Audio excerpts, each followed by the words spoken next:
Good morning, good afternoon, or good evening, wherever you are. Welcome to this, the 10th episode of the Egotistical Podcast. I am still your most egotistical host, Tony LaRocca. It's been a few months. You know, I really got tired of ranting about politics and ranting about Trump because it's never ending. I could go into Venezuela, Iran, his tariffs continuing to make life unaffordable, his constant lies, now he wants to annex Greenland because, in his own words, he psychologically needs to, which will destroy NATO and possibly start World War III. It's always something, and I don't want to just dedicate my life into shouting into the maelstrom about him. My life is too short, and my time has too much value. I really didn't want to do this today. I wanted to work on the audio drama about artificial intelligence that I promised everyone months ago. These things take a long time to gather up everybody's recordings and to edit, but it is a lot more fun. I had planned on maybe writing a little incidental music here and there. Catch up on some gaming, watch some good old classic Doctor Who. But anyway, I'm diverging. Let's get back to America. I hate to use hyperbole. I really hate to sound overdramatic. But the truth is, our country right now is entering an extremely dark place. This year has barely started, but it is turning out to be a catastrophic turning point for America. To once again quote The Godfather, "How did things ever get so far?" I've always held the line that the people's right to vote should be respected, no matter whom they vote for. That's the core of our democracy, or our constitutional republic, right? And I still believe that. People have the right to vote for whomever they want, just as people have the right to believe whatever religion they wish. Or not. But that doesn't mean I have to respect the person they voted for when that person is destroying the country I once proudly served, its constitution, and everything that it's supposed to stand for. That doesn't mean I have to be silent while he and his foul, repulsive underlings destroy my children's future. That doesn't mean that if they become angry with me for publicly disagreeing with the person they chose, I'm supposed to just shut up and be silent about it. I've talked ad nauseum about the political state of America. Go back and listen to me rant and rave about it in previous episodes if you're so inclined. About ideology versus ideals, about how entrenched both sides are in us versus them identity politics. Again, Trump didn't magically appear in a vacuum. And there really are good, kind, and loving people who support him. I've gone into all that before. I've gone into ideology versus ideals, and how much we as humans are afraid of being ostracized by the people we love, our friends and family. I've been canceled by friends on the left because I dared to criticize Hillary Clinton, just like I've been canceled by friends on the right for daring to criticize Charlie Kirk. So, I get it.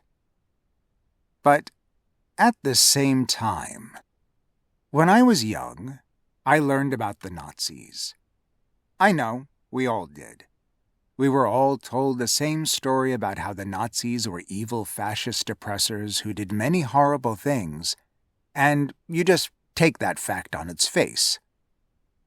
If you're waiting for a but, there is none. That's absolutely true. The thing is, as you get older, you begin to wonder, how did that happen? How did that come about? How did they get away with doing so many horrible things? They didn't just wake up one day and enslave and gas the Jewish people. They didn't just wake up and bomb and annex other sovereign nations.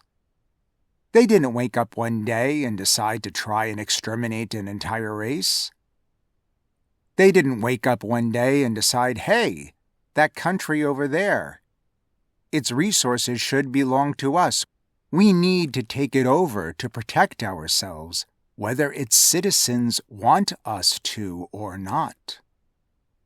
So how did all that happen? How did the Nazis wind up being allowed to murder millions and send them into the ovens? And if you zoom in step by step, you see the little signs along the way. You see the steps leading up to that point, and you say, but how could people support these steps? How could they not see the path they were heading down? Until they reached the point of no return, where to speak out against Hitler and the Gestapo meant imprisonment or death. Until they reached the point where nothing else could be done. Now, I've said this before. There was a time, 10 years ago, when I was the loudest defender of Republicans when people automatically called them Nazis. And that is part of what led to this whole situation of Trump being in power twice, that knee-jerk labeling of anyone who disagreed with the far left as a Nazi. That is a big part of how we got here. And again, I was against it. I thought it was wrong, and at the time it was, but holy guacamole, is Trump and the GOP embracing it with both arms today. So, I know people turn off their ears right away when they hear Nazi or fascist. It's the same thing if you say the word woke to somebody on the left. That gives them permission to put their hands over their ears and turn their brains off. I want to make it clear. It's one thing to say, well, I'm not a liberal. I can't accept a liberal ideology. I can't accept socialism. I can't accept communism. I'm against abortion. I will never vote Democrat. I have a choice and a right to vote for whomever I want, or even to abstain. I completely agree. And again, I think that you must vote Democrat. You have no choice. Conventional wisdom of the past decade is a large part of how we got here. So it's one thing to have that point of view. But if you're tying yourself up in knots, defending an ICE officer for summarily executing an unarmed civilian just because she and her wife were snotty to him, when there's ample video evidence that shows she did no wrong and was just trying to escape when it became clear they intended to kill her. Many people, myself included, have been quoting George Orwell's line in 1984 about how the party demanded that the people ignore the evidence of their eyes and ears and just worship the party. Well, sadly, that's becoming very appropriate. Okay, let's back up. Let's start at the very beginning, which Julie Andrews once personally assured me was a very good place to start. On Wednesday, January 7th, 2026, ICE officers in Minneapolis, Minnesota got stuck in the snow while performing an immigration raid. Renee Good and her wife were down the street in an SUV that was partially blocking the roadway. She waved cars by, letting them pass, not interfering and not obstructing. There is video evidence that shows this. An unmarked vehicle pulled up. Masked, armed, ununiformed ICE officers got out and demanded she exit her vehicle. Good's wife complied, and words were traded back and forth. One ICE agent reached into the car while the other stepped in front of the vehicle, which is against recommended law enforcement practice, while filming the incident on his handheld cell phone, not a body cam. The officer shouted at her to get out of the car. Renee Good's wife shouted for her to drive, baby, drive. Renee's final words were, "That's fine, dude.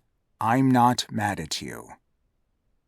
There are multiple videos of what happens next, but a close bystander's footage that was slowed down and analyzed by the BBC, amongst others, shows that Renee turned her wheels to the right, away from the officer in front of her, and tried to drive away. This video shows him quickly lowering his cell phone as he pulls out his weapon. It also shows a clear gap between him and her car as she passes. Despite common law enforcement restrictions on shooting at moving vehicles, the ICE officer fired, shooting her in the head. Other shots were fired, hitting her in the chest and forearm. Good crashed her SUV into a parked vehicle. The officer walked away, appearing unharmed, calling the unarmed woman he just murdered a fucking bitch. They called for an ambulance. A medical doctor approached the officers and begged to try and give her aid while they waited, but they refused her immediate medical attention.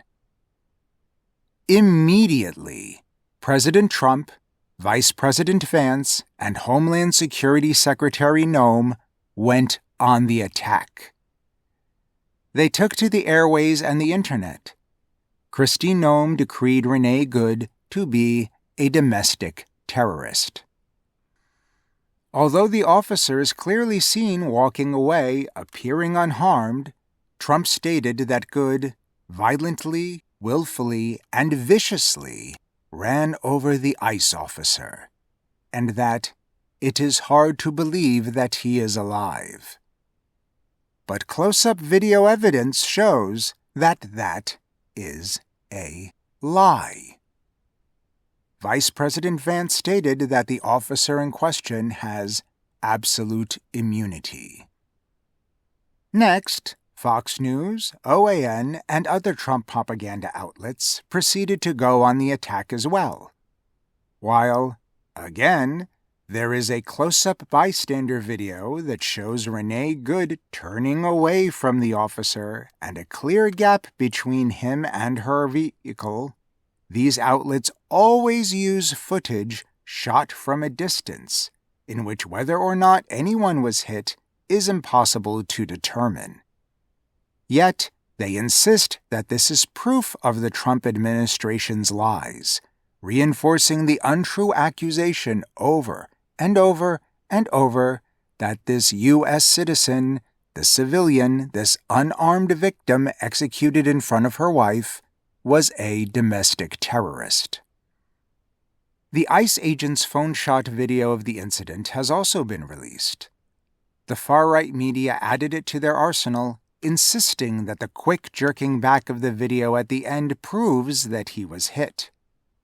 However, again, the close-up, slowed-down bystander footage shows him jerking back his phone as he pulls out his weapon. This is the actual cause for the sudden change of perspective that we see. A week later, the White House claimed that doctors told them that the officer sustained internal bleeding, but absolutely no proof or details have been given. So, to all you Trump supporters, I'm not trying to blame, I'm not trying to accuse, I'm not trying to say that if you voted for Trump, then you are personally responsible for this murder. I'm not trying to take away your choice or your voice.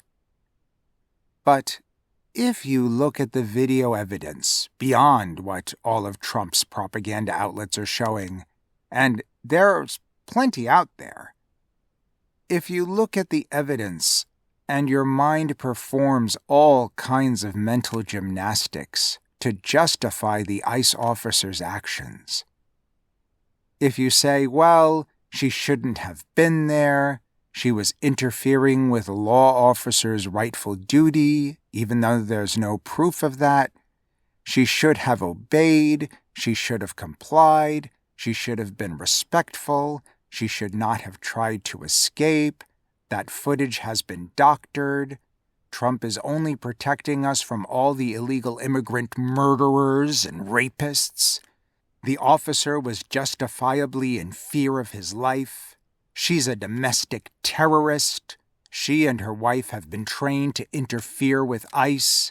She's a part of Antifa, even though there's no such actual organization. There weren't any protests when Obama deported more people. But Biden! You danced on Charlie Kirk's grave. You didn't care when an illegal immigrant murdered Irinu Zurutska. Oh, wait, that was a lie, and he wasn't an immigrant at all, illegal or otherwise? Well, it doesn't matter, you still didn't care. Stop vilifying law enforcement. So, if you keep moving those goalposts, if you keep desperately grabbing at any straw you can to try and justify this woman's murder, which has been sanctioned by the Trump administration, if any sort of, okay, but what about when, or any whataboutism comes to mind, then please do me a favor. Again, I'm not accusing, I'm not trying to shame, but I would just like you to do this for me. Just take a few minutes in a quiet place and ask yourself, what kind of America do you want? What future do you want for your children, your grandchildren, and your great-grandchildren? What does America mean to you?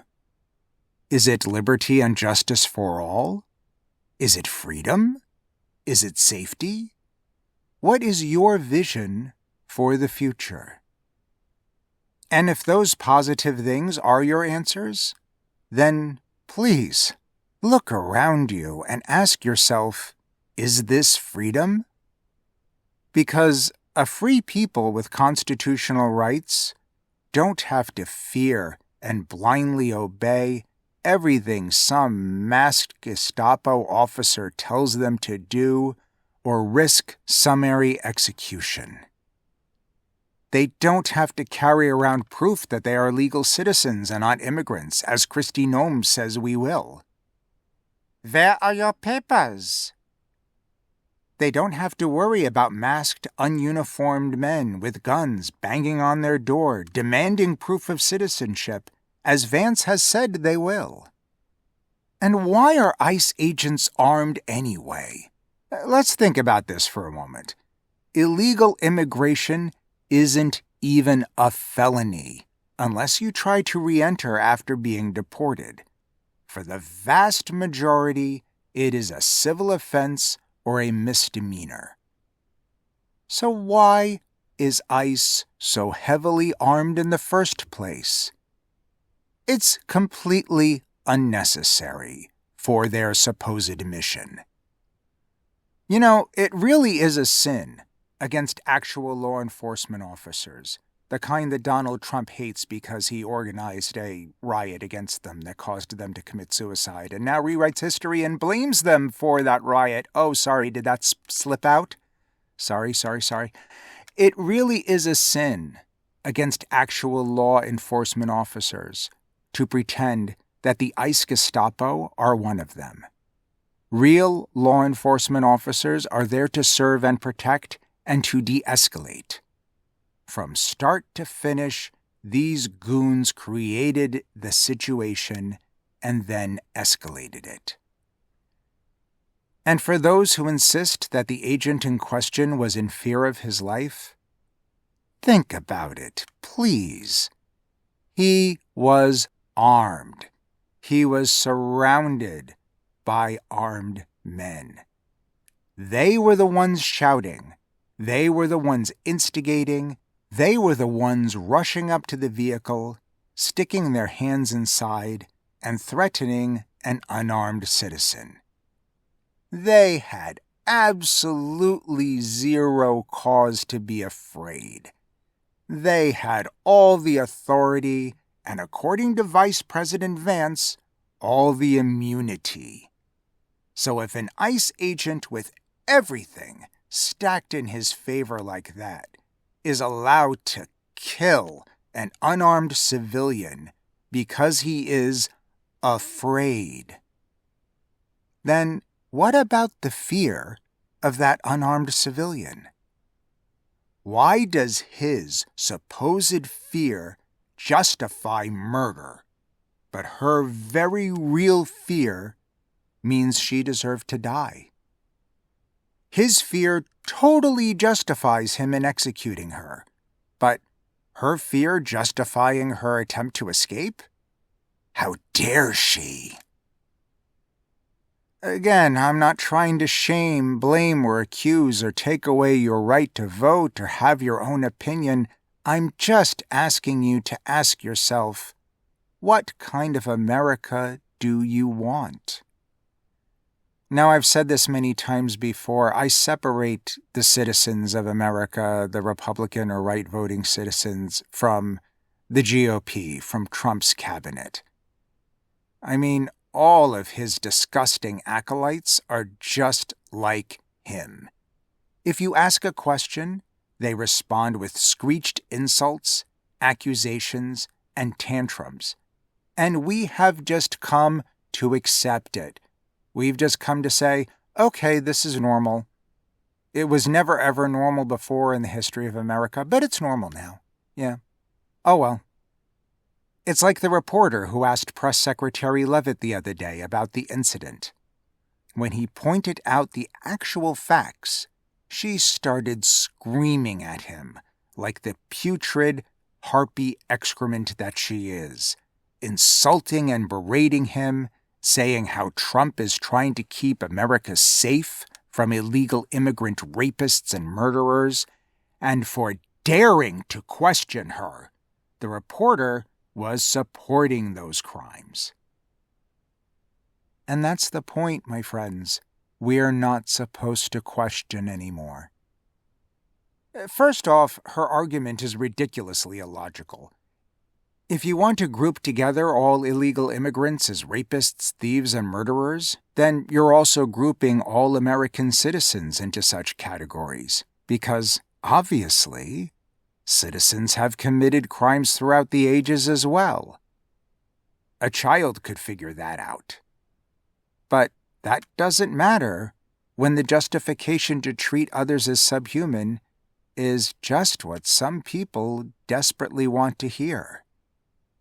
As far as making America safe, how are we safe when the ICE Gestapo murders innocent civilians and Trump and his propaganda machine cheer it on?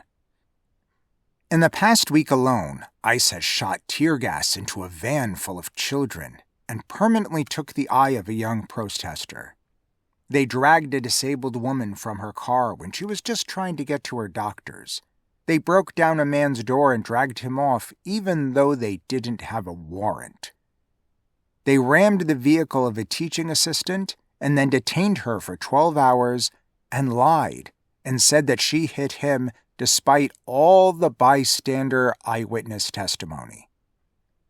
How is Trump's Gestapo making America safer? Watch ICE's recruitment videos. They glamorize violence and the thrill of hunting down illegal immigrants as if they're just part of some video game. They deliberately recruit the most violent young men they can find who believe in their hateful ideology. It always blows my mind when people say that illegal immigrants don't deserve the rights of the Constitution because they're not citizens. The fact that the Constitution guarantees and protects those rights to American citizens doesn't mean that we should treat those who are not citizens as if they have no rights. It's not carte blanche. It's not a free-for-all. It's not permission to treat other human beings like they are subhuman, and we should not be looking for permission. Right now, I'm talking here about how Trump has turned ICE on the American people and is now threatening the Insurrection Act against those who are executing their First Amendment right to protest. But even though it's alarming that Trump is now treating American citizens as the enemy, as everyone who was paying attention knew he would, that doesn't mean that the some 40 illegal immigrants who have died in ICE custody since Trump has retaken office deserve no rights or protection either. America, we're supposed to be the good guys here. We're supposed to be Americans. Again, please ask yourself, what does being an American mean to you? I guess, again, I grew up believing the lie that meant we were the good guys. Good guys don't jump at the chance to treat other human beings like they're worthless filth, just because they crossed a border or overstayed their visas. While I'm at it, let me explain something about the masks. There are those who say that the masks are there to protect the poor, innocent ICE agents from retaliation. But you know what? That's a lie. The proof is in the fact that real law enforcement officers, the kind who go up against real criminals and not pregnant women, the elderly, and children, they haven't been masked in the hundreds of years of history of this great country. They wear uniforms. They have shields. They now have body cams. They try to serve and protect and to de-escalate, not to wreak havoc. Those masks are there because it's a long-proven psychological fact that people who are anonymous are more willing to commit atrocities that they normally would not. That is why the KKK wear hoods. That is why cyberbullying flourishes. If people are anonymous, they're more likely to perform acts they would normally acknowledge are wrong. My friends, this is exactly what Trump and Noam want. They want a force without morality or accountability, and before your eyes, they have turned them against the American people.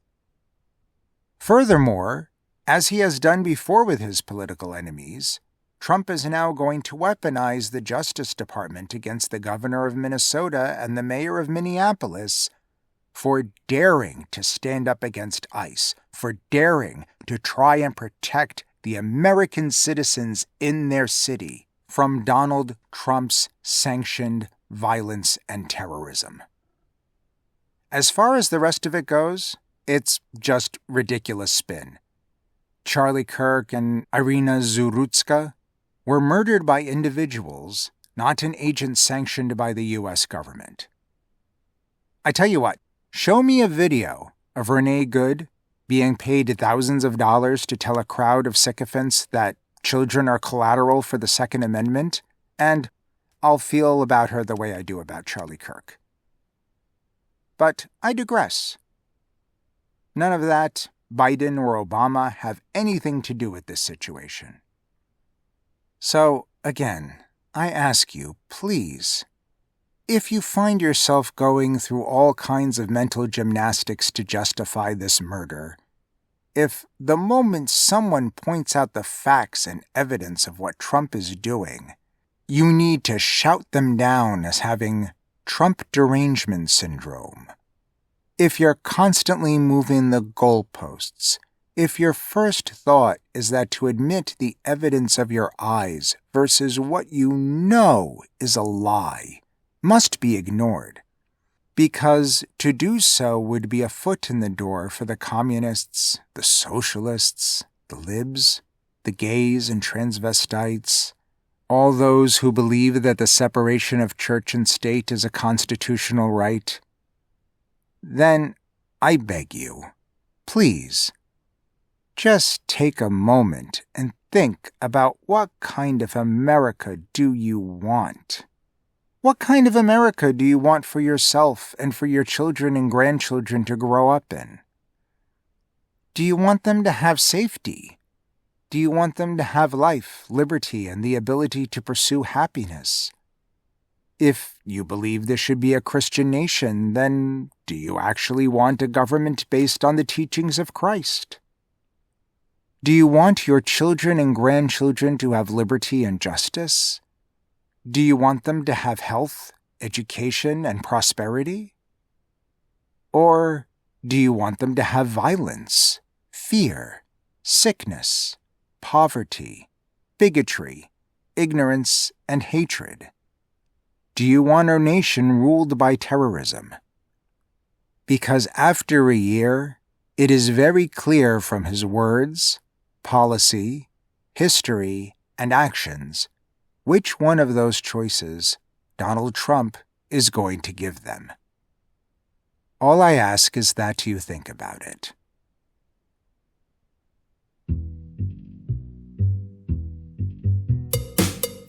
Once again, this has been the Egotistical Podcast, and I have been and remain to be in this incarnation your egotistical host, Tony LaRocca.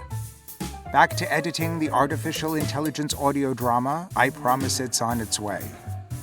If you would like more information about myself or the Egotistical Podcast, please tune in to www.egotisticalproductions.com. I have lasagna. In the meantime, love, peace, and happiness to you all.